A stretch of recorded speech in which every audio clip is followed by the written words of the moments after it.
Welcome to episode 17 of Fizzy's Wacky World of Wrestling. My name, as always, is William Fizzpatrick, and, well, we got a bit of catching up to do this week. For last week, we talked... Hang on a second. There we go. Didn't realize I had my YouTube tab still up on there, folks. Oh, the miracles of live podcasting. The miracles of live podcasting. Didn't even realize that my YouTube tab was up. But so you got to hear two introductions for the price of one. Now, folks, last week we have a little bit of catching up to do this week because we are going to have to be talking about... Oh, boy. Let me clear my throat here. We have to talk about Great Balls of Fire. He finally said it. He said the name.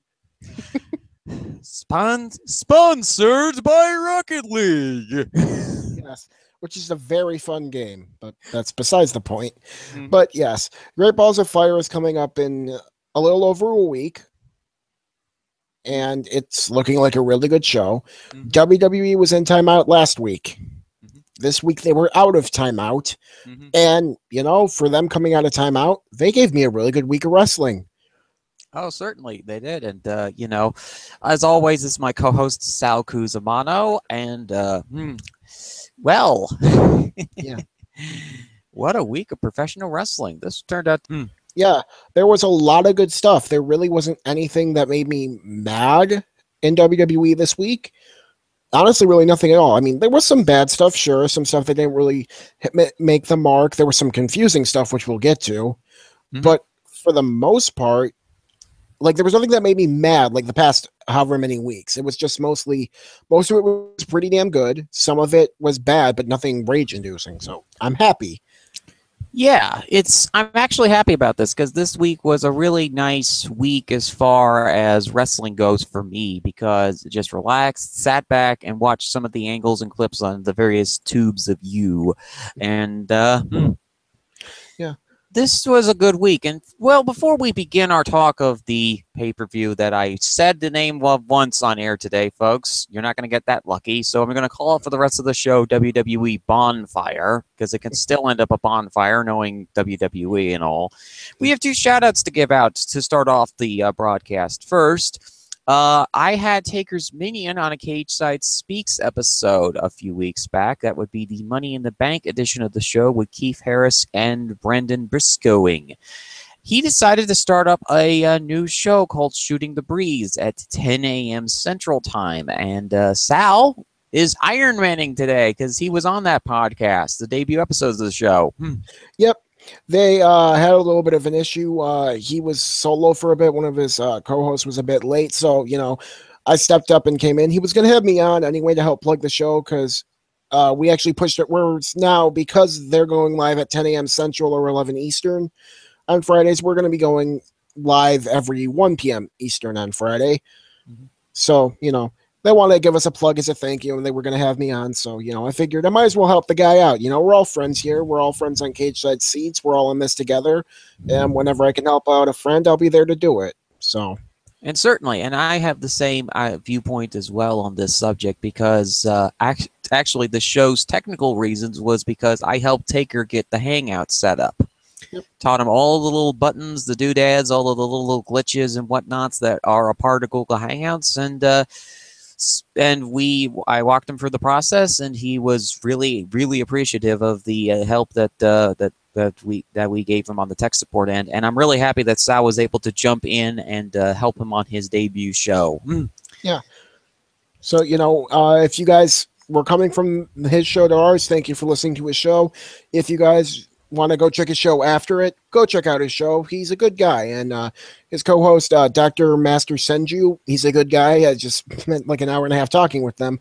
And their other co-host, Prince Moxley Lopez, unfortunately couldn't make it this week, but hopefully he'll be there next week. He's also a nice guy. I've talked with him a few times. So think of it this way, folks. In the fan post section of Cage Side Seats, you're getting a variety of podcasts, fan-supported podcasts on the Friday slot. We have Shooting the Breeze for ever long that show lasts.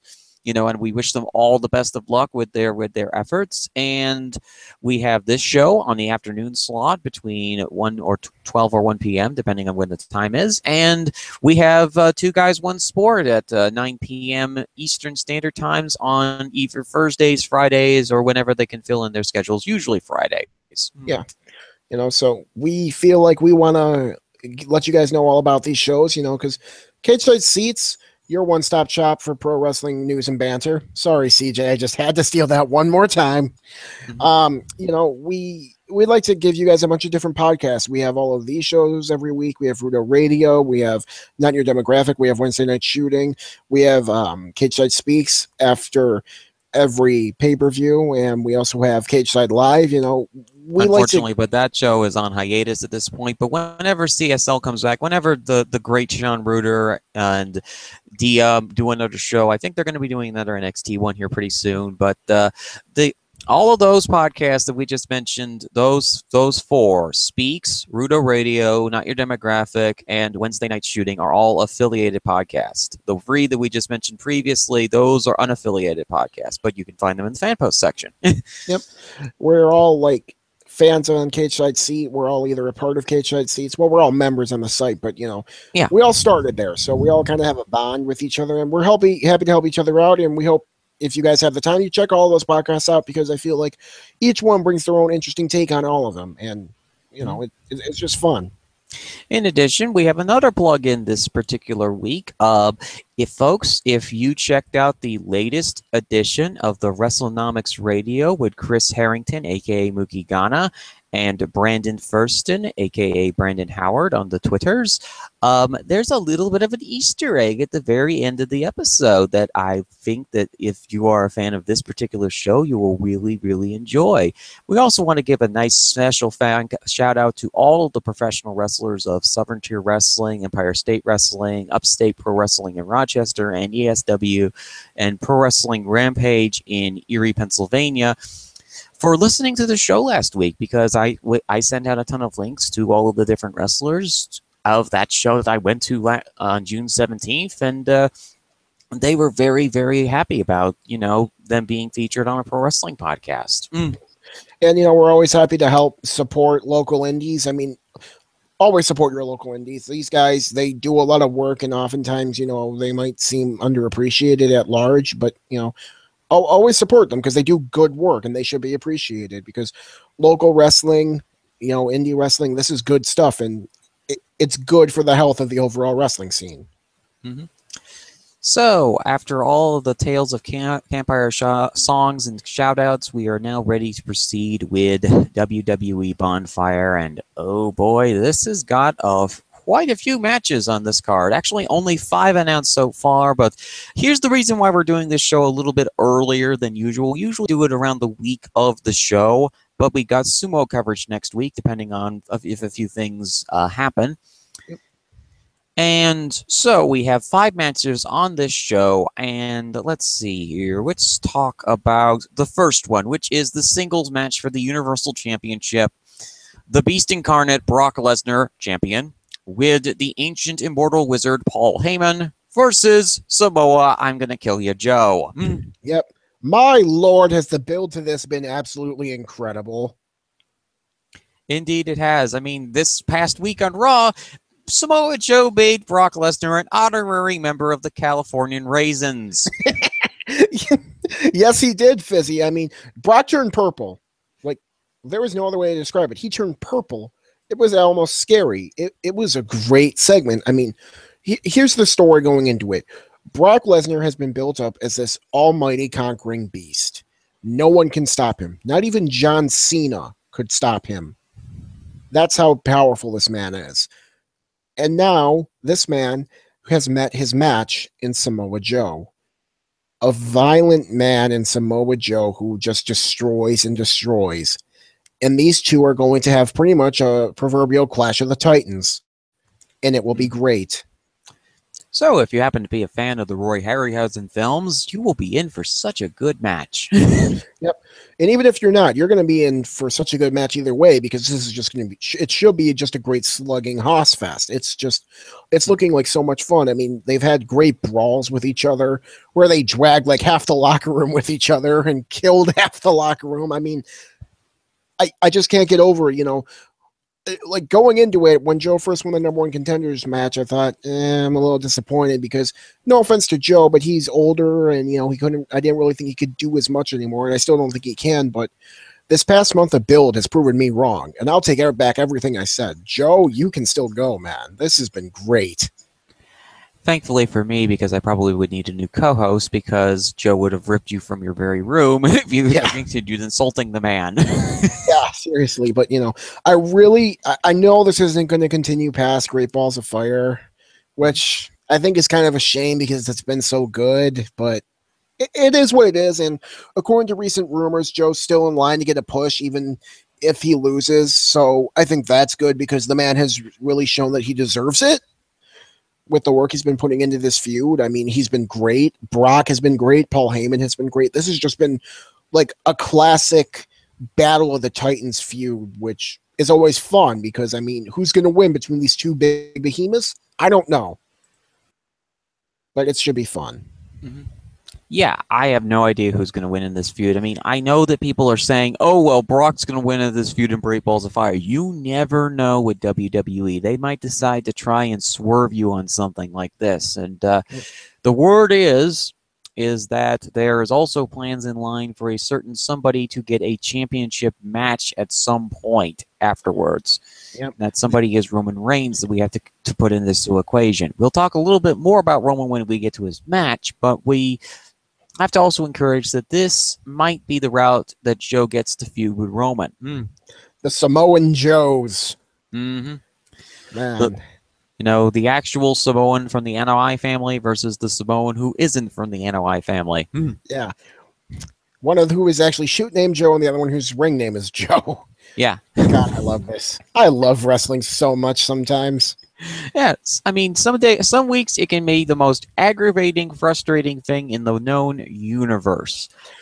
And other weeks it can be a great, wonderful thing. You just have to balance and manage your expectations. And like, people are like wondering, why wasn't I particularly frustrated the last few weeks? It's because I balanced my expectations. I knew that going into Money in the Bank that things are going to be a bit iffy. I had good expectations, but not high expectations. There was only one match on the show that I absolutely despised and loathed, and we'll get to what they did with the redo later on in the show, but suffice to say, and also because of the fact that I went to an indie show a few weeks back, I was in a nice, calm mood for professional wrestling on the WWE level. I didn't just have WWE to go to. Yeah, and in all fairness, after that, what I felt was a pretty bad week for them last week. Well, although apparently last week was pretty good, but I'm talking about Money in the Bank. WWE has really rebounded nicely this week. And something else we should mention is that for the first time ever in WWE, women's matches main evented on Monday Night Raw, SmackDown, and NXT all in the same week. Mm-hmm. Yes, certainly. All of those matches main evented their particular shows, and that's good to see. But I also want to see WWE continue to try and at least push this more, honestly. Because, of course. Yeah. I mean, it's 1 week. Yeah. No, don't get me wrong. Yes, I agree that this was a very cool thing. And trust me when I say I absolutely agree with you and you're right. WWE, I will give you credit for this. You did do this 1 week. And I think it was a great thing that you did it this 1 week. Don't stop after this 1 week. Keep pushing these women right like you did this week. Because honestly, this week for the women, it was actually pretty damn good. Mm-hmm. Yeah, it was really good. And to start things off with, so we want to do the women's segment next? Yeah, let's do it. We're talking about, it'll tie into the Great Balls of Fire. Okay, so this particular segment, we have Alexa Bliss, who has been the dominant champion for the last several months after taking the title away from the Hug Shogunette, Bayley. Yep. And unfortunately for Alexa, she thought things would get easier. Well, after a gauntlet match, which included her heavy Nia Jax getting destroyed by a certain individual, Alexa now has to face an enemy from her past. The boss, Sasha Banks. And it will be all of the shoots. Oh my god, this will be a UWFI special. Yep. Forearms, punching, kicking. A literal bloodbath is going to take place in this actual ring. I think Joe and Brock Lesnar might not have a ring to go to for their actual match. Oh man, you actually brought up a good point. You're right with that, but seriously, I honestly think this match might be more physical than Brock and Joe. Yeah, I mean, it will, because these two kind of don't like each other. I think that maybe fences have been mended at some point, but oh my god, these two going into this ring, what my mother likes to call the Mighty Might, Alexa Bliss. It ain't bad. Yeah, the Mighty Might against Sasha Banks, who, like, okay, she embraces the Japanese style of women's professional wrestling, aka Joshi. Yep. This is going to be a Joshi special. Oh, yes. There will be blood. There will be sweat. There will be tears. There will be pain. And there will be hair extensions missing. Yes, there will be. And, you know, the story of this match, like you said, is that Alexa is this evil, conniving heel who's kept the belt throughout this whole time, and Sasha, coming off a really good week for nominated for a Teen's Choice Awards, appearing at the BET Awards, you know, and then she won this women's gauntlet match, which I thought was a really good match. You know, I mean, you had the story of that match was Nia being this dominant force, squashing Bayley, squashing Emma, squashing Dana, squashing Mickey. And then getting to Sasha and then getting mauled by her. Yeah, because, you know, she had been in there for so long and Sasha won. And it was a great match, It was nice to see the gauntlet match. I will take exception with WWE calling it the first women's gauntlet match because no, it wasn't. There was one in 2006, although it was a Divas Bra and Panties gauntlet match. I know you didn't want that one to be the first, but you idiots made it the first. That's on you. Acknowledge it. Own your fuck-ups. Yes, exactly the same thing like that whole first women's Money in the Bank debacle a couple of weeks back. Yeah, seriously. Like, I really wish this one was the first one because it was awesome. But you guys messed up. And here's the thing. It's not so much that, well, it is kind of that you messed up, but it's like own your mess ups, you know? You can't put the genie back in the bottle, guys. Just own it. Well, the thing is that being professional wrestling, they don't want to admit to their mistakes. Of course they don't. I just wish they would because, you know, it's like I'd have more respect for them if they were admitted, you know, like, yeah, we screwed up. We really shouldn't have done this. We're sorry, but it's actually the second. But, you know, I'm sure someone could say, oh, the 7-year rule, but whatever. No, this is not the 7-year rule. And, you know, the thing is, when it comes to professional wrestling, honesty in pro wrestling is like water and electricity. Yeah, they don't mix well, but, you know, it's a shame, but it was a very good match, and I honestly can't complain about the match itself. It was a great match. Sasha won. She's taking on Alexa. That should be a great match. The only issue is, I don't think she wins at Great Balls of Fire. I think they stretch this out till SummerSlam. Where there will probably be another extreme match of pure UWFI shooting. Yeah, and it'll be great. So, you know, I'm really looking forward to this match. I'm really looking forward to Brock Joe. And see, I'm honestly not looking at. I'm actually don't think that I think what they have done is I think they may have immediately dropped the Bayley love story at this point. Yeah, because the way that they squashed her, it seems like they might be doing something else with her. Yeah, I have no idea what they're doing with her, but it does appear the love story's gone. Oh, I do hope for a heel turn. I think it could work. I'm just not completely sold on the idea. I'm willing to give it the chance. It's just, I'm not sure. Well, I mean, think about it for this way. A role reversal. Sasha was the heel down in NXT that Bayley had to conquer.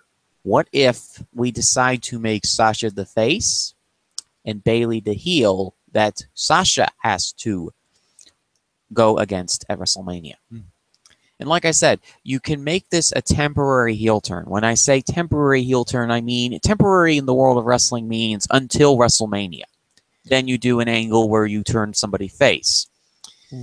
If you turn Bayley now, you have her as a heel until WrestleMania when you can turn her back face. You know, that isn't necessarily a bad idea. I honestly kind of like the idea of Sasha Bailey roles reverse. That I think that has some potential. Hmm. I'm not sure if WWE would be able to do it right, but I think the idea in and of itself has some potential. I think that it's not a matter of WWE doing it right. It's actually fitting Bailey into a character that she can do. Because the thing I noticed with Bailey, and I've talked about this before on both Speaks and Wacky World over the past couple of weeks, is that Bailey seems incredibly bored with this character that she's currently playing. The character that she has had to play for 4 years now. Mhm. I think for her to improve as an actress, it would be advisable that she could change up her role. Like, it gives me flashbacks to the time that certain people have been faces for so long. I mean, like Alexa was that Happy Fairy character down in NXT. She had to play that character for about a year and a half. Yeah, and good lord, was that the wrong character for her? I mean, she can definitely play a face character because it's her natural personality, but Well, of oh course. my god, the Yeah, Hawk. yeah, she's much better as a heel than a face, which Mhm. some people are. I mean, I'm sure she could play a decent face. I mean, from all accounts, like you said, her natural personality is a very sweet girl, and Mhm. Mhm. oh, I mean, I'd be fine with her as a face, but I think her as a heel is really good. But Mhm. I, I In feel all like honesty, when it comes to my alignment chart, she's already a face Mhm. because, Bailey, who basically is like 6 inches taller than she is, 6 7 inches taller than she is, going against the little tiny Pixie Hulk who was at 5 feet of fury.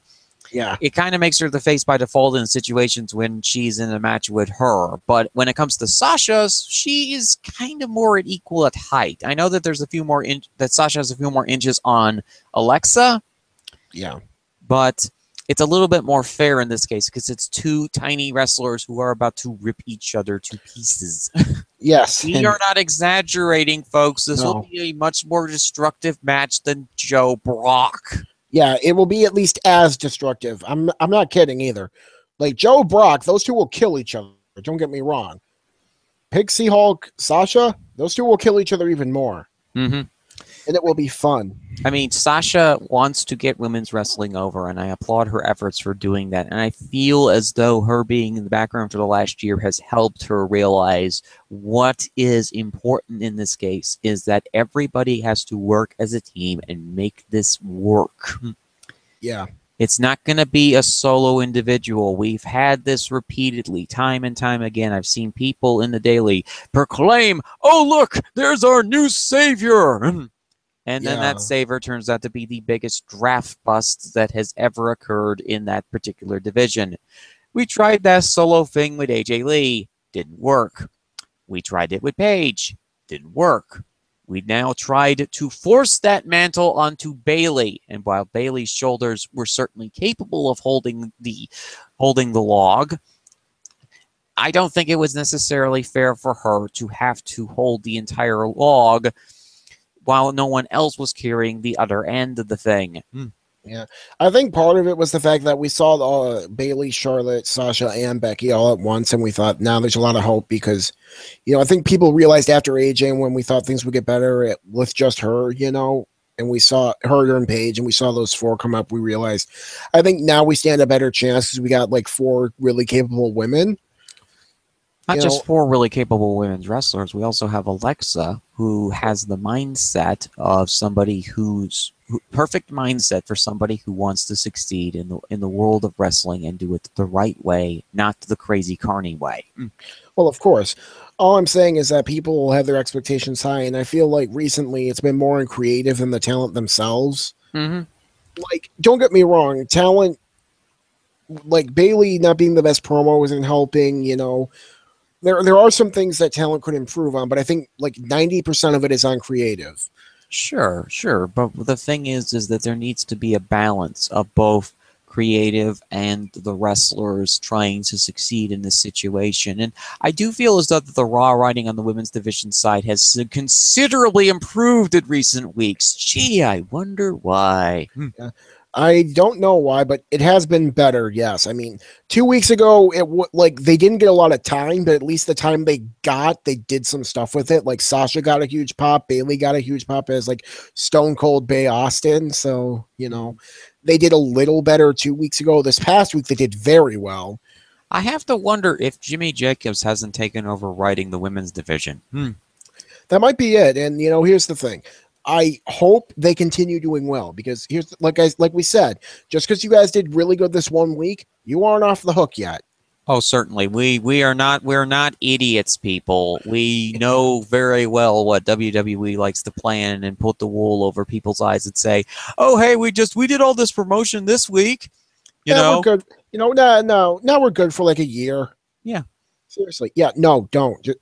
Like, I'm not even saying you need to have the main event all 3 shows every week. I mean, it would be nice if they main evented a couple shows every week, at least one show every week. And I hope they do. Yeah, you can hope they can do. Continue. Yeah, but, I'm not saying they need to. It's just at least give them some decent amount of time, give them some decent writing, and, have them do this, and it will be good. In addition, as you were going to say, multiple segments. Yeah, give them at least more than one segment, seriously. Or if you are only going to give them one segment, give them at least half an hour. If you really are only going to give them one segment, make it like a half-hour segment. Like this past week on Raw, they only had like the one segment, the one match, although they did have those backstage segments, but, those are kind of count, I guess. But, they only really had one main segment, but it went like half an hour, and it was great. Just do that. Give them some valid time, a couple segments, good writing, and it'll be good. I do also like the fact that this match between Alexa and Sasha is going to be basically a role reversal match. In the past matches in NXT, Alexa was the face, and at that point in time, she was still learning about the ropes of professional wrestling before getting stopped by Summer Rae's faction. Yeah. I think Alexa has gotten a lot better in ring. She's still not the greatest, don't get me wrong, but she more than makes up with that with character work. And Sasha is a very, very good in-ring worker who will more than make up for Alexa's deficiencies there. Besides, they're literally going to shoot on each other. So seriously, they're just going to throw bombs on each other. So this match will be great. So if this ring is, if this ring somehow survives, if this ring survives, we have another match that might test the ring being destroyed in pieces. Who's ready for another ambulance match? I am.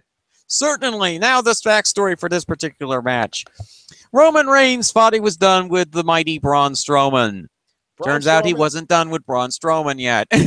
Braun Strowman said, "No, you are not done with me. I am not done with you, and I will not be done with you until I say I'm done with you." And Braun then proceeded to come back out of an ambulance and chuck Roman into the ambulance. Because Braun is awesome. Yes.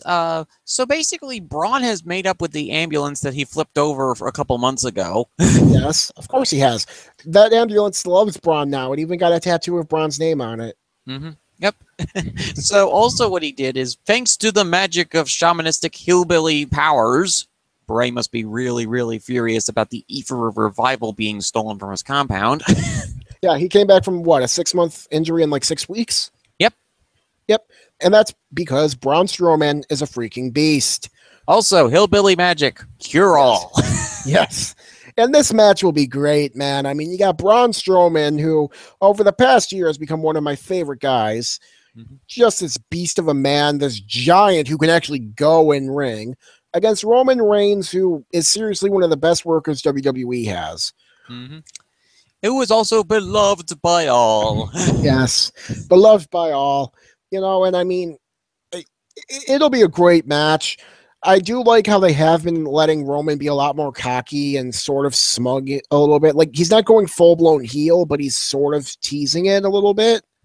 I don't think he ever really turns heel, but I think this is working a little better.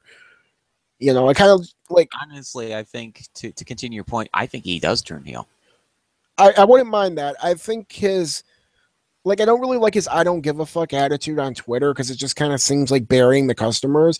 But, like, in the confines of the ring itself, I do like it, mainly because you could argue, oh, it's his character. His character gets all this hate. He doesn't care. You know, I just don't like people burying their customers, and that's all I'll say about that. But no, this match will be great. Braun Strowman, Roman Reigns. We've seen this match a few times already. It was great then. It'll be great now. And all you need to do, get your opponent on a stretcher and carry them to the ambulance, and they're gone. That's how you lose. Mm-hmm. It's pretty much like a no DQ match. It's an Extreme Rules match. They can do whatever the hell they want to each other. And oh my God, will they? Yeah, this is basically it's under last man standing rules, except the last man standing part is in ambulance. Yep. And oh my goodness. Traditionally, ambulance matches are very hit or miss. Kane and Cena had one a few years back that was okay. I think that there have been others that have been done in the Attitude Era. But in this particular case, this match actually hits it plays to both performers' strengths. Roman Reigns is just this destructive, really good seller, and Braun Strowman, who is a phenomenal actor. Yep. And, you know, I think this will work for them. I think these two will make it work. They're both very capable. You know, I mean, they're just going to beat the hell out of each other, and someone will put someone else in the ambulance, and one of them will win. And I think that'll be great.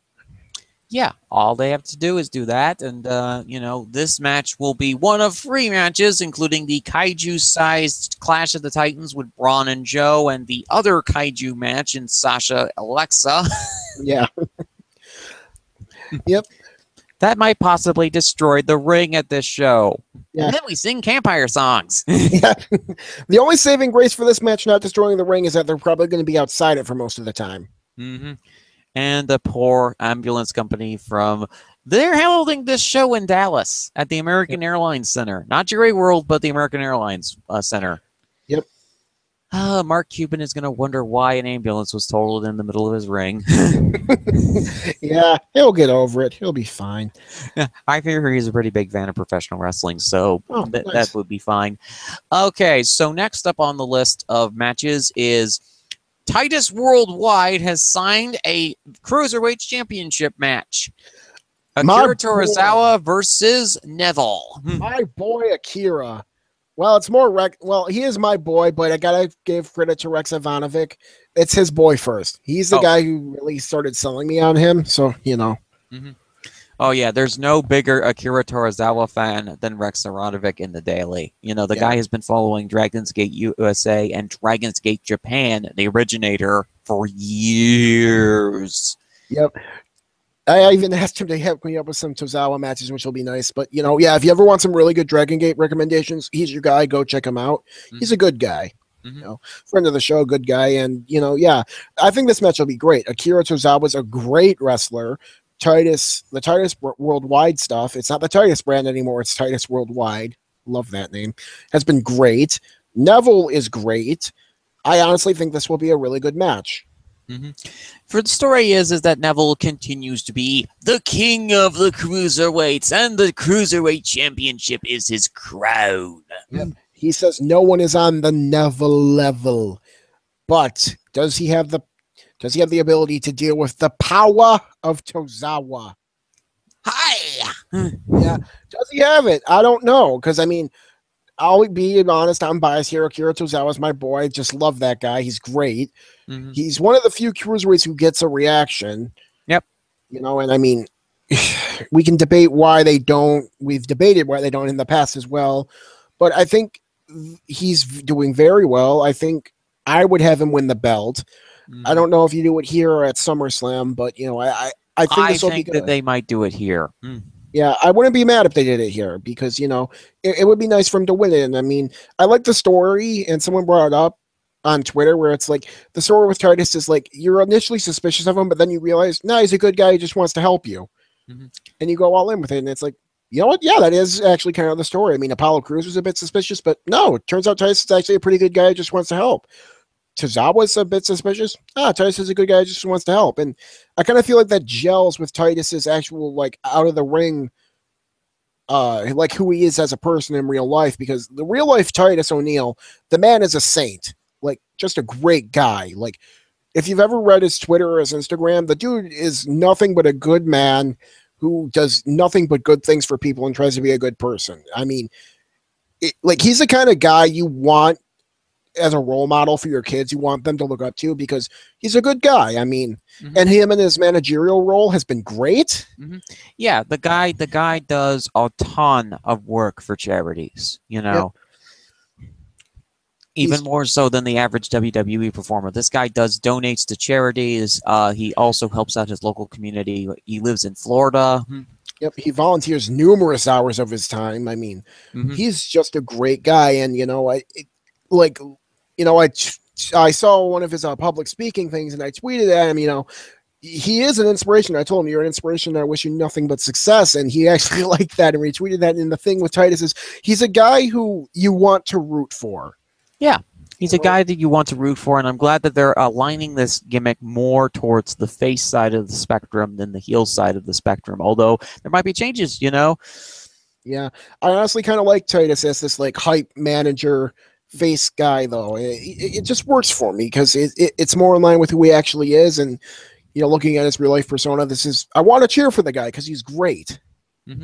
And this match will be a really solid match between Tozawa and Neville that might actually steal the show as far as, you know, I don't like using the word steal the show when it comes to these types of matches because any match on any show can be good. And I feel like stealing the show is just basically like being obsessively obnoxious about, oh, hey, our match was better, you know. Yeah, but no, I agree with you because like this is a match, you know, because again, the Cruisers have been kind of like not looked on as highly of late. But their matches have always been really solid, you know, at least 3 to 4-star matches. And finally, we have a match that doesn't have Austin Aries in it, so that's an A+ for me. Yeah, no, I agree. I think this is a match that if they structure it right, which I think they will, I think this actually could catch a lot of people by surprise because you have two very talented workers. So people who have worked with each other before. Yeah, and yeah, because they Neville, for those who don't know, used to be known as Pac, and he worked in Dragon Gate a lot. So we got a Dragon's Gate special on for our 4th match, and then as far as announced matches are concerned, we also know we have an Intercontinental Championship match coming up. But first, let's talk about the Purgatory match. The one, like, this is the one thing on this card that's been rumored so far that I'm not really looking forward to much at all. Actually, it's not rumored. Rollins accepted the match. No, I know. Well, I mean, like out of all the matches that haven't been confirmed yet, like just in general, but I know what you mean. Yeah, Seth Rollins versus Bray Wyatt. Welcome to Purgatory, Seth. Yeah, no, it's more like welcome to hell, Sal.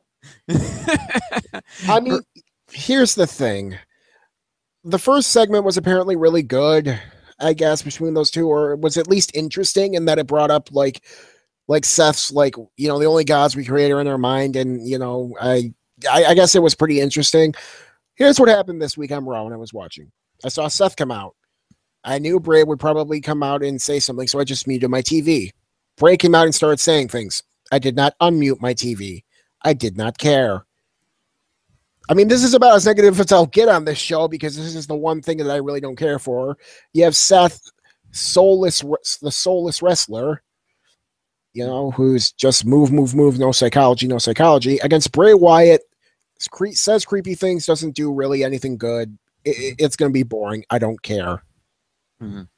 He, you know, basically, you know, Riot decided to claim himself as a god. I think Bray is going to have a little talk with Alexa Bliss because Alexa Bliss is going to destroy the man for claiming to be a god because she's claimed herself to be a goddess. Yep. And Bray will lose that fight. Yes, it will basically be a Kratos-style God of War destruction on Bray Wyatt in Alexa Bliss's favor. Of course. You know, so yes, that will be a thing. And then you have Seth, who apparently Wyatt's been questioning his actual redemption from Triple H, which, you know, that's actually an interesting story. It's just a shame it's being wasted on these two. I mean, that's really my only reaction to it. It's a shame it's being wasted on these two. But, you know, Rollins, but the build that they've done so far has actually been pretty solid, with Rollins introducing himself as the new face of the cover for the WWE 2K18 game. In the most heelish way possible, I might add, destroying priceless artifacts and murdering a dude. Yep. Destroying priceless artifacts, demolishing an Andre the Giant statue, and, well, as you said, murdering a dude. Yeah, seriously. Seriously, if you haven't seen the commercial, Seth sets a building on fire and explodes it that has a rent-a-cop who was there to guard the artifacts he was destroying. He killed a man for no reason. Because he's all about anarchy and slaying kings. Well, of course. If you are an anarchist and you don't believe that government should rule you, fine. I mean, I might not get you, but fine. You don't need to kill innocent people because you don't like the rule of law. Well, in this case, particularly, and if you are an anarchist Seth Rollins fan, then we wish you the best of luck because you're a Seth Rollins fan. So, yes. Unfortunately for you, you have to get stuck with his booking, which at this point is actually pretty serviceable. At this point, I mean, I see people that have posted that, for instance, Vidance just did his mid-observer awards on the site, and he put Seth Rollins number 3 on most overrated, which I kind of felt that he shouldn't be on there. In 2015, yeah, I think he definitely deserved the top spot. In 2016, he was out injured for most of the year, so no. 2017, I'm having a little hard time thinking that he is ahead of a bunch of other guys who I feel should be on the most overrated list, like a certain Canadian or a few others. I'm kind of with Vidance on this one. Seth has never done anything good. I mean, and he's always near the top of the card. He beat Triple H on a bum leg. I mean, they're trying to make him a big deal so hard, but not a lot of people like him. Sure. But here's the thing. It's a Triple H match. So you're basically stuck working a Triple H style match. And I was one of the few people that generally enjoyed that WrestleMania match with Triple H. That match was a 2-star match because it went so damn long. The ending was at least decent, though. It was way too long of a match. Sure.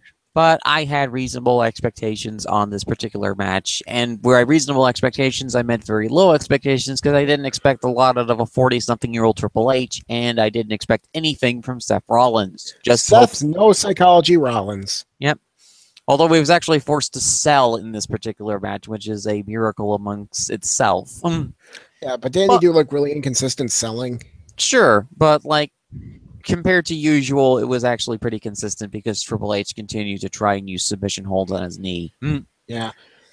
But, I think that this match will be okay. I mean, for this being a purgatory match, and given all of the circumstances that has happened to Bray and Rollins, I mean, it's kind of been a bad month for Bray because of all of the issues with his divorce at this point.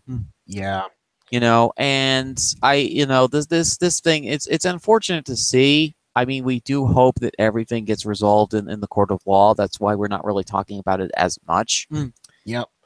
Ain't my place to judge. I mean, that's between him and his ex-wife. Yep. And his kids, of course. Yep. So. And then match number 6 is a match I think you'll be dreading. That would be, they have not announced it yet, but I think there's going to be a rematch for the IC belt. Oh, yeah, no, there will be. And it's pretty clear Miz is probably going to win this.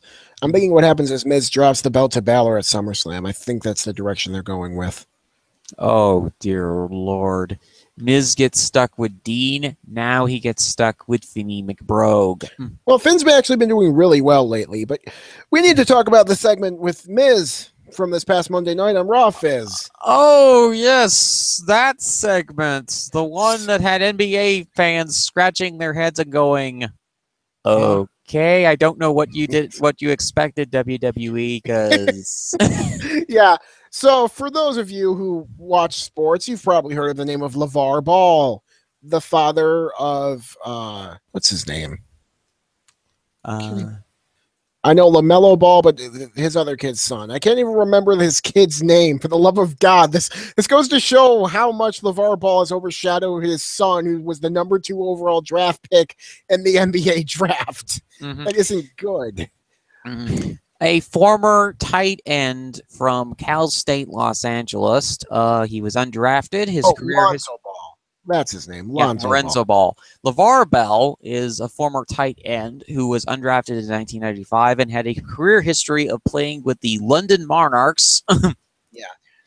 of the World League of American Football in the 1995 season, and also had tryouts with, had also signed with the New York Jets as a tight end and was immediately loaned to that team. And he was also part of the practice squads for the Jets and Carolina Panthers. Yep. So he's a man who sort of washed out of sports, who's been more or less living off his son's reputation because his son is a very good basketball player who got signed by the Lakers. WWE was in Los Angeles at the Staples Center, and that's why they were brought on. LeVar Ball is a maniac. He was on Miz TV. Miz had him come down. LeVar came running down all crazy like. And then him and Miz had a discussion. Miz thought they were going to partner up. LeVar said he wanted someone more like Dean. And then LeVar took his shirt off and started spewing expletives that will not be said on air. That was on LaMelo, Lonzo's younger brother. Yeah. And LeVar Ball started doing like air Tai Chi is the best way I can describe it. It was just like, as a wrestling fan, this was bad. But it was so entertaining in the most morbid of ways. Like, I have no idea what was going on with that segment. I still have no clue what's going on with it.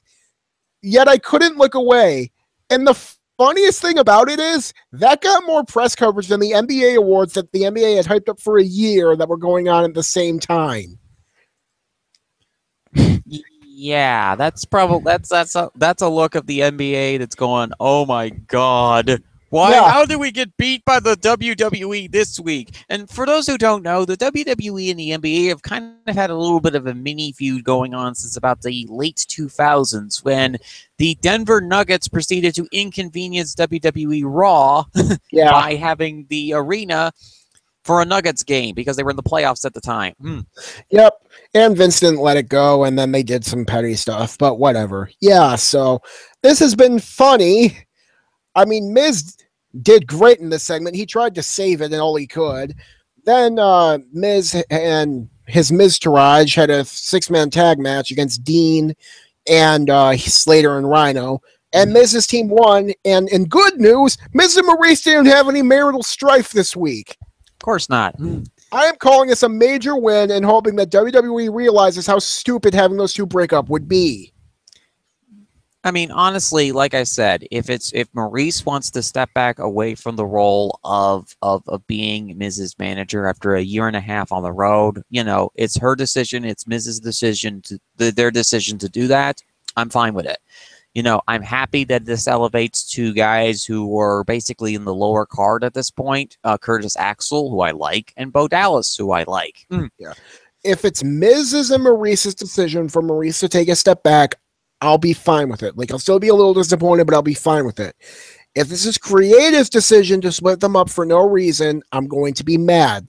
Like I've said before, there will not be enough dirt in the world for me to bury it with. There will not be enough, Fizzy, because Maurice has been accentuating all of Miz's strengths because they're married, and that's sort of what you do when you're married, or so I've been told. I'm not married myself, so it's just what I've heard. Yeah, and I'm not married myself either, you know, but the thing is that Maurice has been Miz's muscle for the past year and a half and has strengthened the Miz by being this destructive force that has helped Miz win match after match after match, and willingly, of course, because they are a team. They plan together, and if this is the thing that helps. I mean, I think that this angle might continue till SummerSlam because if they have Finn Balor, yes, I said his last name right again. Pigs are now flying in the sky. Basically, this will be a situation where I think Maurice leaves at SummerSlam. And Miz has his Miztourage for whatever remainder of the year plus for whatever evil angles that he's going to be coming up with. Yeah, but, you know, that'll come then. And, you know, I think this IC rematch will be fine for what it is. They got to get Dean out of the picture. It'll be Dean Miz, I think, one more time. Miz will win, and that's where I'm thinking they're heading, Miz Balor, or Baylor, however you pronounce it, for the IC title at SummerSlam. I'm not sure on this. This is just my gut feeling, but that's that. Yep. So yeah, looks like that WWE Bonfire. It's looking like a good card. I'm got a couple more matches. Huh? We still got a couple more matches that are being projected. Okay, so which are those matches? Hardy Samsaro one more time. Ah, yes, that match. That match looks okay. I mean, I really do hope that they do change things up a little bit. Also, hopefully bring the Revival into this angle at this point.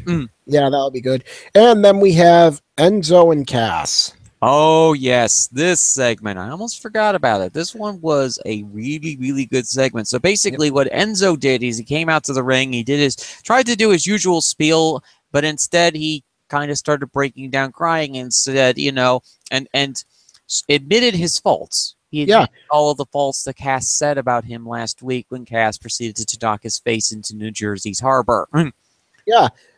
And damn it, it was good, and I actually felt sympathy for Enzo. And I hate Enzo's gimmick because it's essentially the Jersey Shore Guido thing, which, if you're Italian, you usually hate those things because you feel, oh my God, you idiots.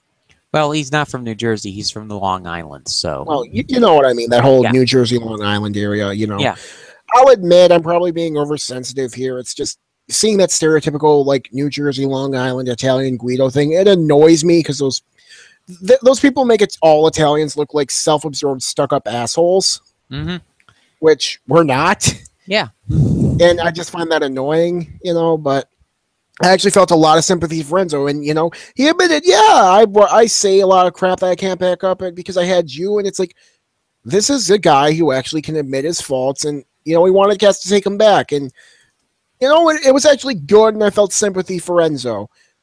Cass went along with it until he remembered he was from NXT, and they decided to do an old NXT style segment. Always wait until the end. Yep. Those classes at the Sicilian Psychopath School of Betrayal have been really paying off for Cass. Yes. So, don't remind me, Fizzy. Damn it. Bastard Ciampa. But yes, Cass at the very last minute pulled Enzo in, clotheslined him, and beat him up more. And that feud's been going great. They've done very good work with it. The promo ability was good. I mean, it was a good segment. Very good segment. This break has been going well. Hopefully it continues to go well. And I think there's one other potential match, and that's Goldust R-Truth. This match has been a really good promo battle between the two of them. So basically, Goldust betrayed R-Truth, and they've been feuding with each other for the last couple of weeks via promo segments, and it feels like a nice old-school flashback to WWF promos of the 1980s and 90s. Yep. I mean, you have Goldust literally going back to his early days with the weird director thing. I'm the director of this show. Yep, and you have R-Truth cutting promos referencing a lot of quotes from famous actors, especially and quite a few from Samuel L. Jackson, which he's a great man to quote for a badass line. And I mean, it's great. It's been great. I mean, it's lower card stuff, but it's a really solid lower card feud. And Goldust director he brought in the ring with him. My God. Or his cameraman or his film, whatever. That was great. Yep. Yeah, this is a good old school feud that I feel is gonna do very well on the low card end. I mean, heck, every segment from the low card to the upper card is doing well right now on Raw. Yeah, they really are. The only one I don't really care for is Seth Rollins, Bray Wyatt, but even then, that's more personal taste than anything. And it's looking like there might be 9 matches on this card, which I'm thinking what they're going to do because of that is they're going to try and do a Brock Lesnar or Samoa Joe as sort of how they did Brock Lesnar Goldberg. Since Samoa Joe, he is older, so he might not be able to go as long, so they might make it a shorter it's not match. Joe that's the problem here, it's Brock. Well, Brock and Joe. I think it's a little bit of both. So, they might make it a shorter match, which I'd be fine with. Just have them go out there for 5-10 minutes and throw bombs. I mean, that was a great match when Brock and Goldberg did it. Yeah, it was a great spirit match. It basically reminded me of an anime fight. Yeah, that's pretty much what it was. Just like a back and forth anime fight, and it was a fun match. I mean, a lot of people had it as match of the card or second highest match on the card. I had it as second highest, right behind AJ Shane. I mean, it was a really, really good match. So yeah, this is looking like I said, a really solid card, and we still have a week to go. We still have a few more matches that need to be announced. But we'll see where it goes from there, and Yeah. who knows? Honestly, Raw's been pretty good these past couple weeks. I'm hoping they continue to be good going forward because, Raw, I want both Raw and SmackDown to do well. Mhm. I want all of WWE to do well. NXT has been doing really well lately. They had some great stuff on Wednesday, Mhm. but we'll get to that in a bit. Okay, so we'll get to we'll do that segment next. Let's bridge Oh. the gap with NXT. All right. Whew. So to start with NXT, well, do we want to talk about the main event, Fizzy? Sure, Asuka and speaking of Godzilla-style rampages, the Empress of Destruction, Asuka, faced against Nikki Cross in a destructive hardcore match. Yep, a last woman standing match, the first one in NXT, and this was the the third women's match to main event a WWE program in the week. And my lord, was it great! Mhm. It was violent. It was brutal. It was back and forth. It was everything I wanted and more. Mm-hmm. This And was a destructive story of two monsters trying to claim the turf of NXT for themselves. Yep, this was for the NXT Women's Championship. And the story of this match was Asuka's destruction incarnate. Nikki Cross is someone who absorbs destruction and can absorb all this pain and suffering and who can hit you back. Mm-hmm. And so the story of the match was who's going to break first? Is Asuka going to kill Nikki Cross first, or is Nikki going to keep absorbing it and kill Asuka first? Mm-hmm. And it was a great match. Mm-hmm. You had a couple spots where Asuka threw Nikki Cross onto a pile of chairs. Mm-hmm. Nikki Cross powerbombed Asuka onto a pile of chairs. Asuka putting a garbage can on Nikki Cross and kicking it. Mm-hmm. My favorite spot in the match was when Nikki Cross was getting kicked by Asuka and she just looks at her and like, come on, he kicked me again. Mm-hmm. Reminded me of the Tommy Dreamer Kane spot. Like, thank you, sir. May I have another? Yeah. Mm-hmm. It was great. Mm-hmm. And then you had the finish. Asuka suplexes Nikki Cross off a ladder through the announce table, and Asuka barely gets up at the count of 9 while Nikki's down. Mm-hmm. Asuka this time had better luck with tables than what she had before. Yeah. Oh, man, was this a great match. And after the match, Nikki was laughing. Yes, she was laughing. I mean, she knew she lost the fight, but she knows that the war is not quite over yet. She can regroup with her sanity buddies and plan the next phase of chaos for that particular group. Yep, and it was great. I honestly want them to have another match. I really do. Mm-hmm. I'm thinking that they'll probably go Ember Nikki next if they decide to go forward with the feud. Yeah, I think they will. It's just one of those things where it's like, I know they're going to do something different, and I get why. It's just, it was so good. Mm-hmm. But, honestly, the best things always, you can always want more of a good thing, but sometimes you need to figure out when is a good thing enough. And honestly, I feel like in this particular case, this is the good thing enough, Yeah. May not make a lot of sense, but for me at least, I feel happy that it stops here. Yeah, I wouldn't mind it if it stopped here. I wouldn't mind if they had another match. But if it does stop here, it was a very good way for it to go out. Mm-hmm. That I will say, because you're right in the sense that there's nothing worse than having something go on and end when it could have ended earlier and have been better. Mm-hmm. So if it does end here, it was a great way to end it. That being said, I wouldn't mind a little more. Mm-hmm. That's just me being greedy. Yep.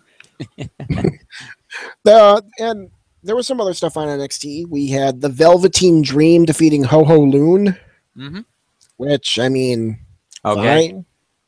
I mean, I get the feeling the Velveteen Dreams gimmick is pretty much like Orlando Jordan's gimmick in TNA, which I don't trust this company to pull off respectfully. Yeah, I don't either, and and also he also is claiming to bask in the experience, which makes me think, is Keith Lee gonna burst through the middle of the ring and proceed to I hope. Zangief suplex the man because of gimmick infringement?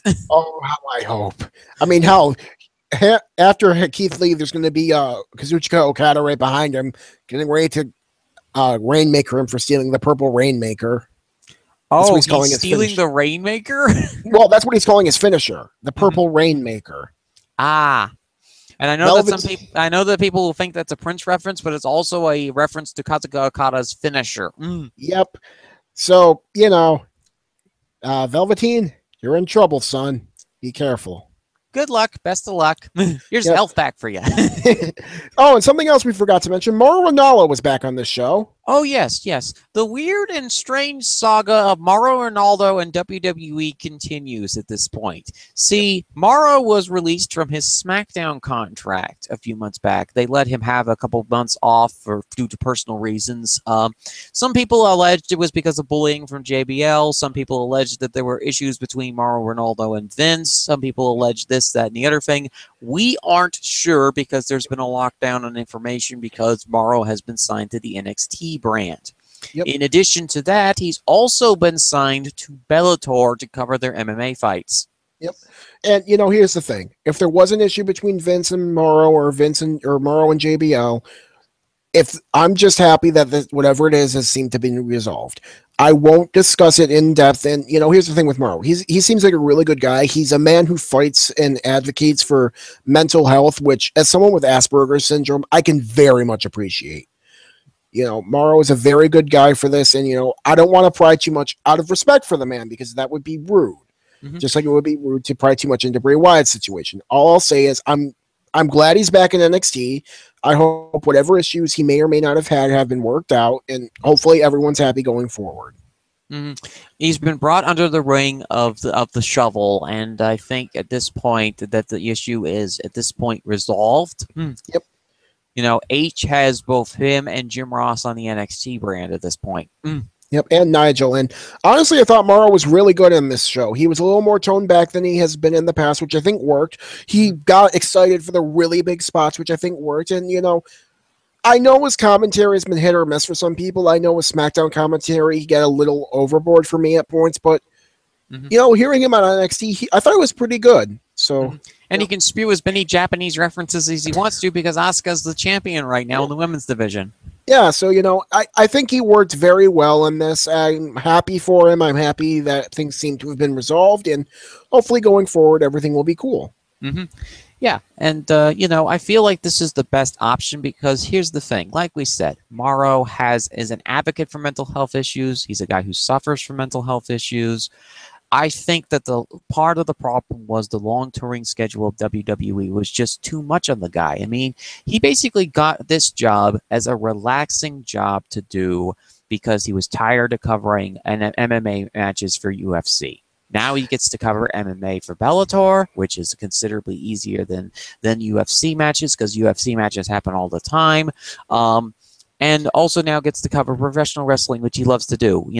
He covered the Access TV fights for Access TV for New Japan. And now he gets to cover NXT, which I think is a win-win situation for both sides. And we'll see where it goes from there.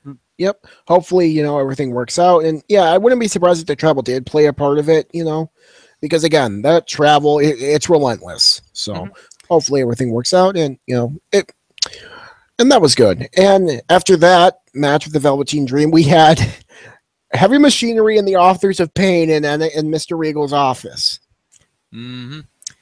Folks, it's happening. Match is happening. 2 weeks, my lord, yes. All of the beef. The year of the beef will be fully realized in this particular instance as Heavy Machinery and the Authors of Pain will have an NXT Tag Team Championship match in Full Sail. Hopefully the entire university doesn't get swallowed by the proverbial sinkhole that's about to happen when one of the Authors of Pain suplexes one of the Machinery guys, or vice versa. Yeah. Oh, man, it will be good. I mean, you have Otis Josevic and Tucker Knight. I can't remember. Was it Otis or was it Tucker who was talking? Mm-hmm. I can't remember. I can't really recall, but regardless of who was talking, they're out there. Like yes. they're crazy, but I love them. Shakes and weights. Yes, exactly. They're great. And Paul Ellering was like, these two guys, they're insane. And Regal's like, yeah, they're unorthodox, they're weird, but they're dangerous. And this will be just destruction, and it will be beautiful. So beautiful. Oh, they better hope they have the ring reinforced like all of the way. And if you live in the state of Minnesota, you are currently hearing the screams of joy from 1KM Tierney. That's Michigan. Michigan. Yeah, I'm hearing some screams somewhere. Yeah, I think that's them. Because yes. Isn't Miss Mood is considerably improved because apparently their SmackDown has now started putting "Have you seen me missing milk cartons for Ty Dellinger?" Oh my God, yes. Oh man, we'll need to talk about the Fashion Vice later, but my God, those two were great. But yes, this is going to be awesome. And after that, we had a weird segment with Oni Lorcan and Hideo Itami. Now, if you read the taping spoilers, this was something we thought would get edited out. They ran this match twice because the first time, Oni clotheslined Hideo, and Hideo got busted open, had a bloody nose.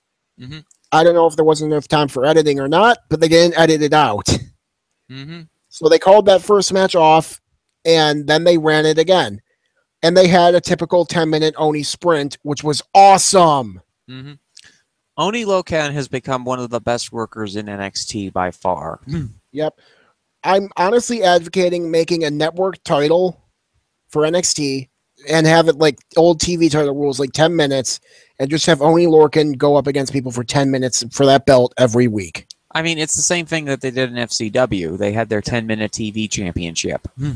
You might as well. I mean, and here's the thing. Oni Lorcan, he's great. He goes out, has a 10-minute sprint with people, and they're always good. He had one with End. He's had one with McIntyre.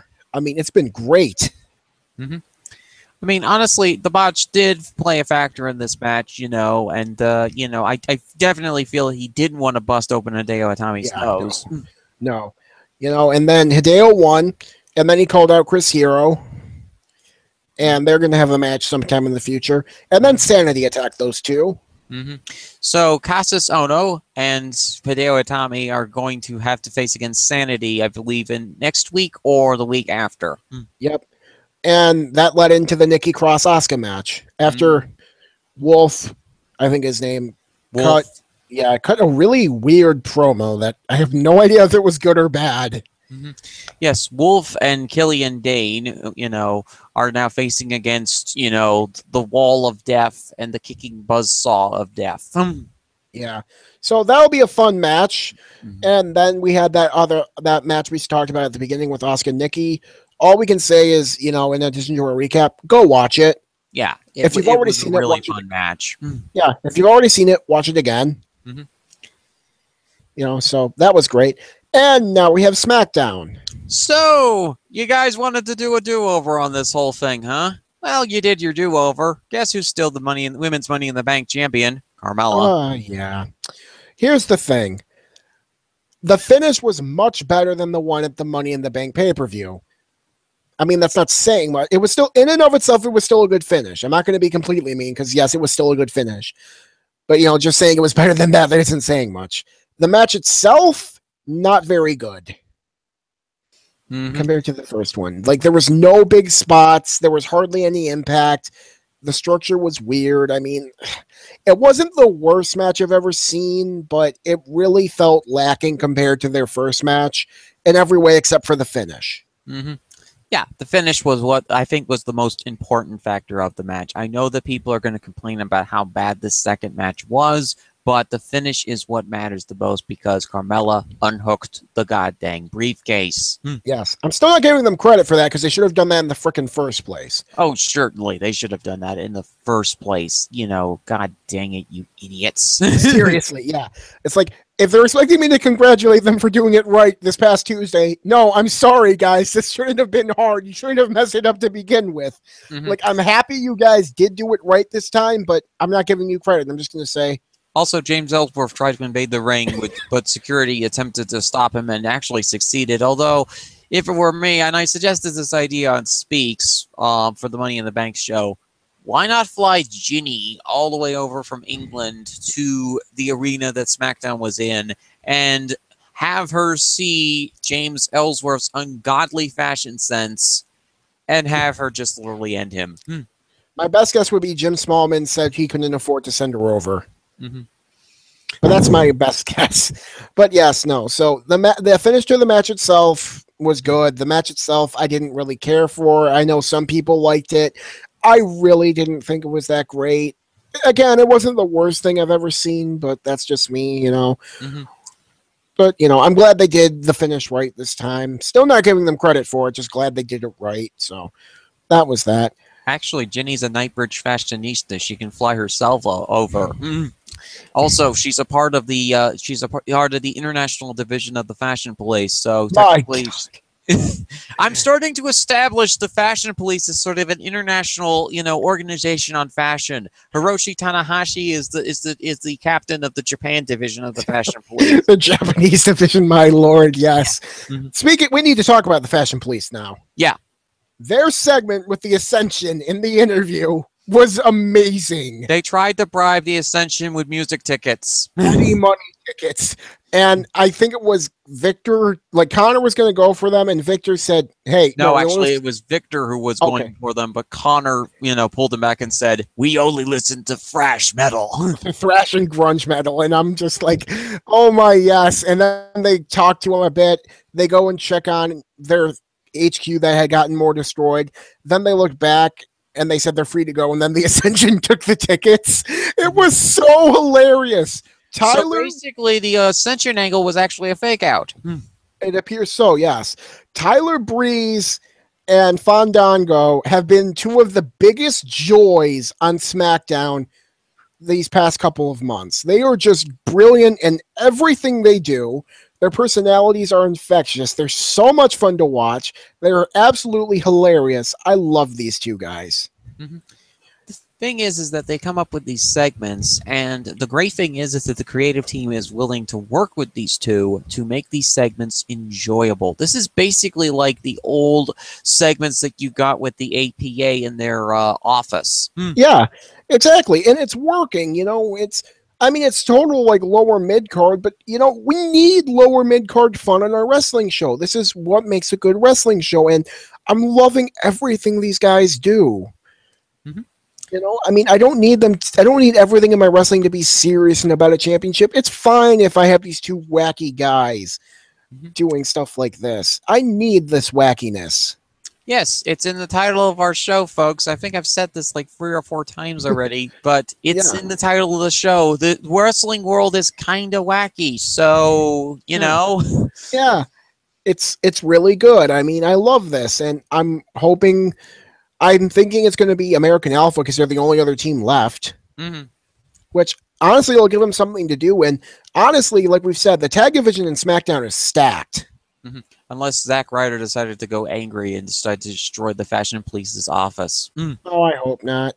Yeah, things would be really crushed if Zack turns, but no, the Hype Bros and American Alpha are the only 2 suspects left. Yep.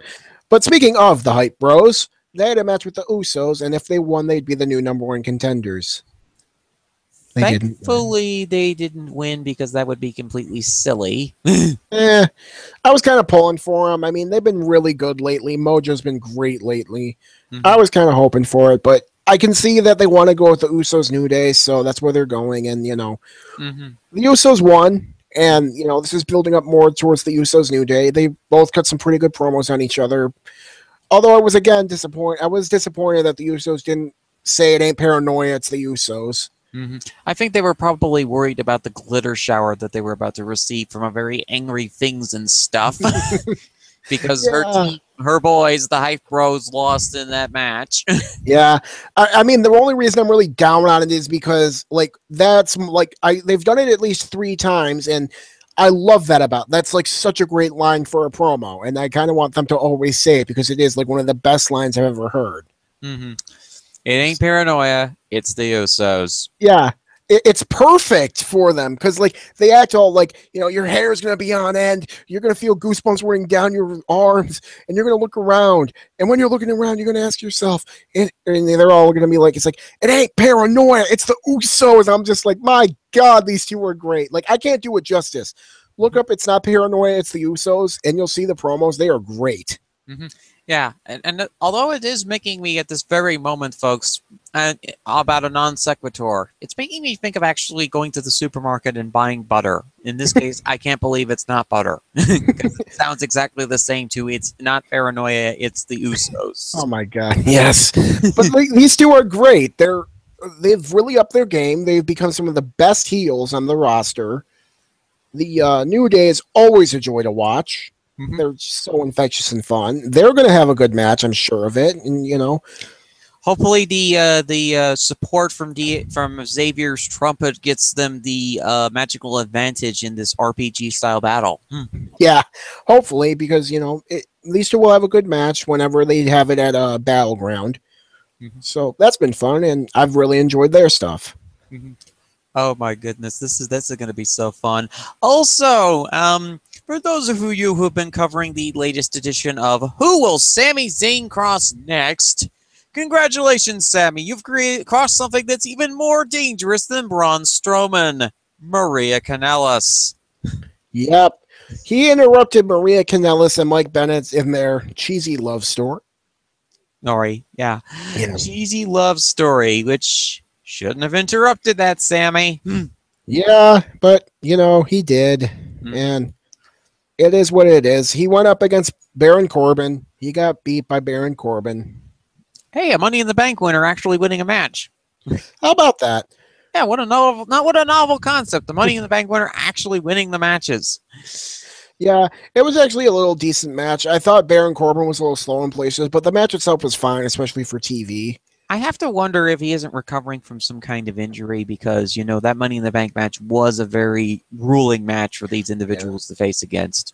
Yeah, and it's looking like Baron's going to be continuing his feud with Shinsuke, considering that Shinsuke was watching on the TV in the back while this match was going on, and he said Baron Corbin's dangerous, but maybe he should be afraid of Shinsuke. So he's going to be afraid of the King of Strong Style, and you know, in all honesty, I think that you know, Baron, best of luck working with Shinsuke because everybody and Nikki Bella are going to be watching this match. Yeah. Poor Baron, you're gonna die, hopefully. I don't know. Yeah. What else? Oh, yeah, there was actually another really big women's match on this card. Yes. Naomi crushed Lana. In 3 seconds. Yep. Although, as I was posting the link to the show in the daily, I saw something. Lana got her shoulder up. She made a stink about it on Twitter. Apparently, this is a storyline, and yes, Lana's getting yet another title shot next week. Okay. Hopefully, it's the last one, and hopefully Naomi wins. Well, hopefully Naomi will squeeze the life out of her, or Summer Rae is going to go totally ballistic figure skater on Lana and proceed to crush her with a crate. Yeah. There was a really good thing at the end of this match, though, when Naomi just rubbed her boots like right by Lana's head as if, like, I'm done with you, you know, like dusting her feet off. Yeah. Which it honestly should have been the end, but apparently it isn't. But, you know, it was fine. She's been taking paranoia lessons from the Usos. Well, of course, she's married to one of them. Of course. It ain't paranoia, it's the glow. It's the glow, my lord, yes. But no, that was great. And, you know, then we had Randy Orton and Jinder. Oh, this is so fun. This will not be a good match. Oh, this will be wonderful. For those of you who don't know, I think me and Mr. Greenfield will be the only two who will be smiling happily at this point because guess which match is coming back? The Punjabi prison match. The glorious Punjabi prison match. Which has only had 4 competitors ever compete in it. There was 2 previously. Both of them happened about 10 years ago. One of them happened actually 11. One of them happened about 10. The 4 competitors in it were Big Show and Undertaker in the first one, and the Great Khali and Batista in the second. None of those matches were good at all. And here's the thing with the match. It's an escape the cage rules, but there's 2 cages. In the first cage, both cages are made out of bamboo. In the first cage, there's 4 doors in it. You can ask for one of those doors to be opened, and they'll stay open for 60 seconds. If you don't make it out of that door after 60 seconds, it's closed automatically. Mm-hmm. And if all 4 doors are closed, which they usually happen, you have to climb over that first cage. Then you have to climb over the second cage and get out. Knowing Randy and Jinder, this will not be good. Oh, this will be so fun. No, it'll be a train wreck. It might be so bad it's good, but this will not be good, man. Honestly, compared to those 4 previous workers, I think this will be a fine match. You know, this is right in the alley of... I know Randy is as bored as heck right now, but he always gets really happy about doing an old school 80s angle. I am not seeing it, man. I mean, I'm honestly looking forward because I wanted to see in my lifetime of wrestling, I wanted to see a Punjabi prison match because, as most of you folks know, I didn't watch wrestling during the 90s 2000s period. I was watching anything else. I was watching sumo wrestling, strongman competitions, World Rally Championship, anything but professional wrestling because I wasn't a fan of pro wrestling at the time. In fact, you could probably say I was probably a great opponent against professional wrestling. But then, here's the funny thing about finding out that something is scripted. You actually become a fan of it once you realize that these people aren't actually for realsies, you know, hate each other or this, that, and the other thing. If you look at it like, oh, well, this is community theater. Nice. Yeah. So this proves the age-old adage that Jim Cornette rants about that, you know, oh, people finding out it's scripted ruins pro wrestling. No, it didn't for me. When I found out that it was scripted, it was great for me because I got to finally be able to experience pro wrestling, and look what's happened. Yeah. But, you know, it is what it is. I mean, I'm really not looking forward to this match, man. Mm-hmm. I'm looking forward to this match. I mean, Jinder is going to fill that prison with so many gosh dang trash cans, mimes, and stage performers that will do dives that Randy Orton will be having conniptions and nightmares for weeks. Yeah, he probably will. You know, I don't know. I'm just really tired of this feud already. I'm just enjoying this feud. I enjoyed the first match. I thought the second match was better than the first, but the third match in the glorious Punjabi prison.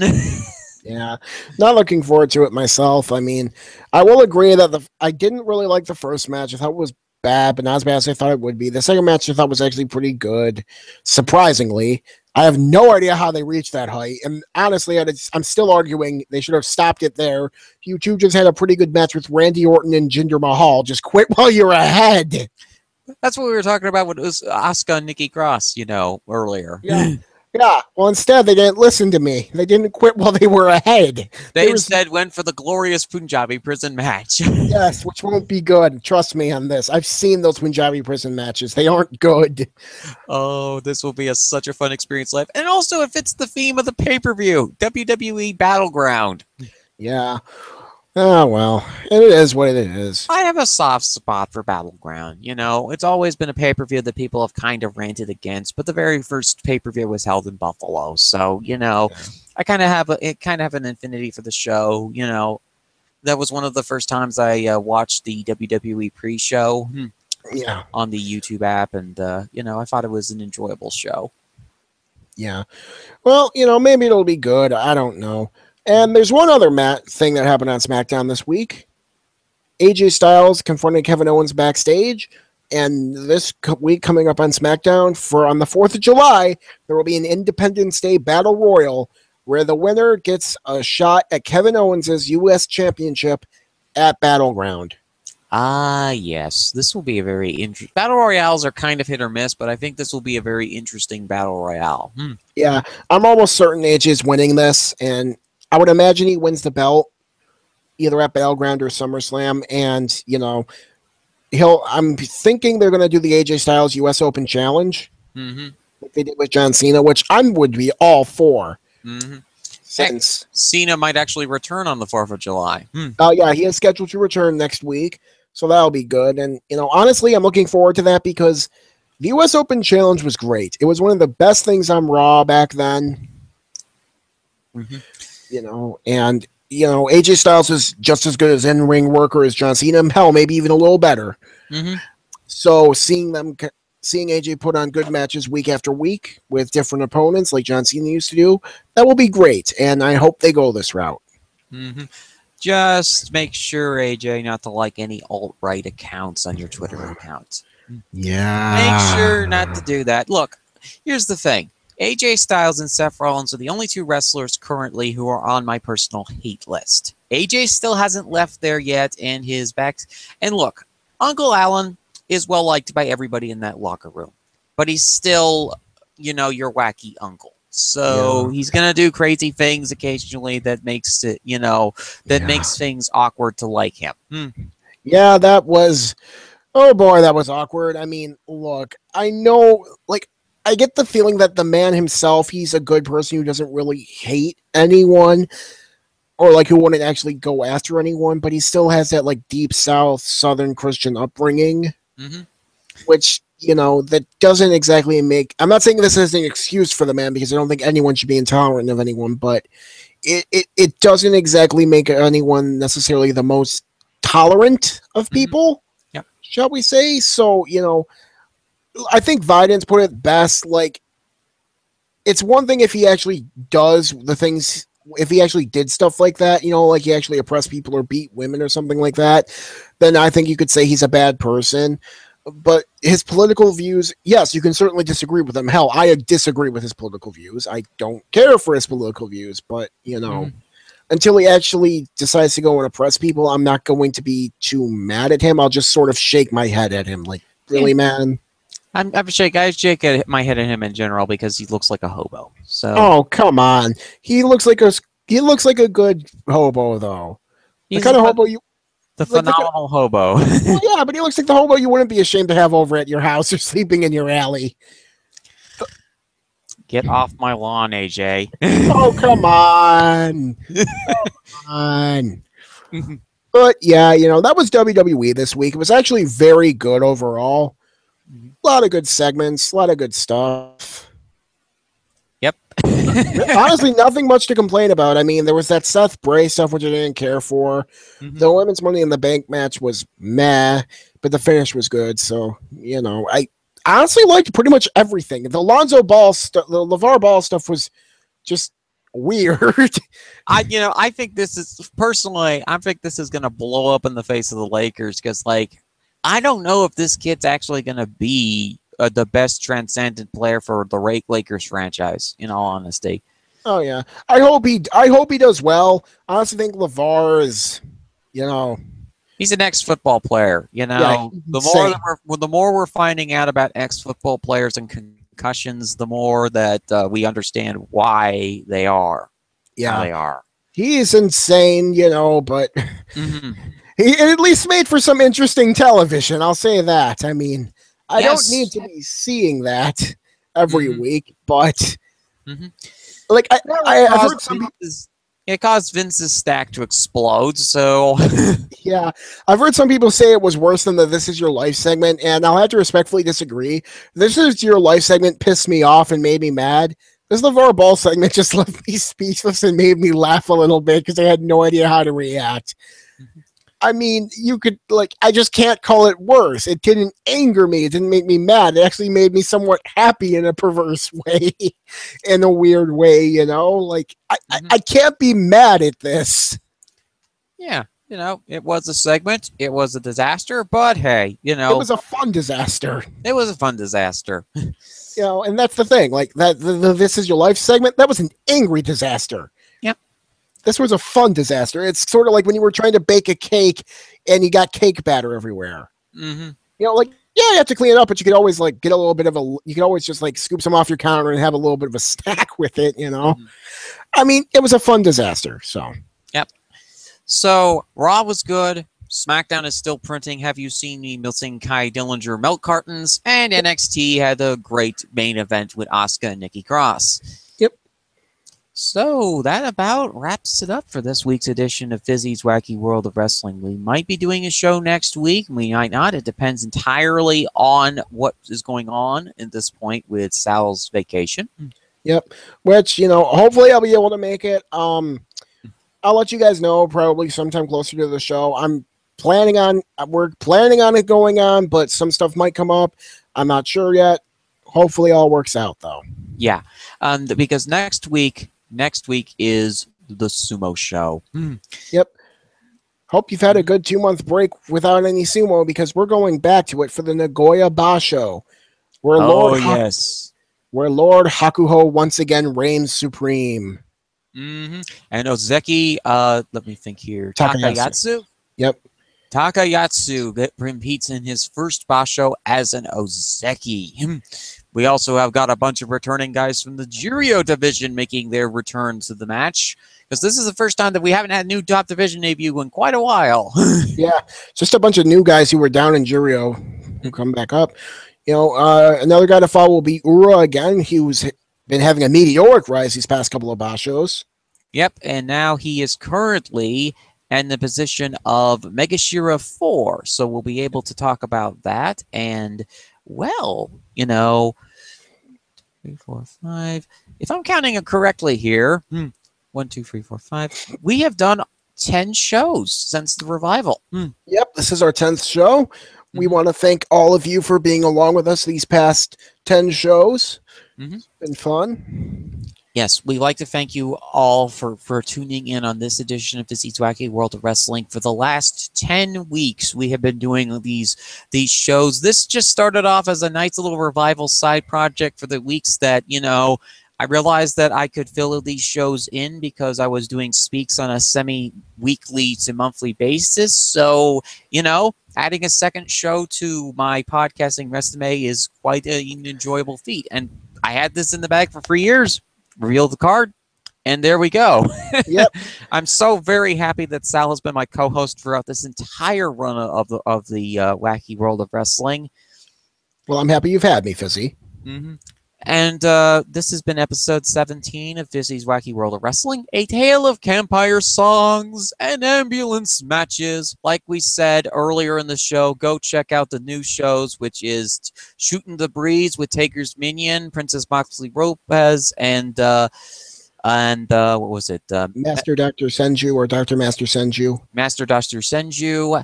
Also check out this edition. I think Two Guys One Sports Two Guys One Sport is having a show this week. I'm not exactly sure if they're doing a show or not, but it's tonight at 9. Yep, tonight at 9 p.m. during the CMLL Friday night show coverage. Yep. Also tune in. Think here. Also tune in to WrestleNomics Radio with Brandon Howard and let's see here, Chris Alexander, Mookie Ghana. Yep. Those guys, like we said, they put an Easter egg in their show at the end of this week's particular edition of the WrestleNomics Radio. Those guys are one of the few people who do wrestling financial analytics above WWE, and these brave souls do a lot of good for the pro wrestling industry for doing that.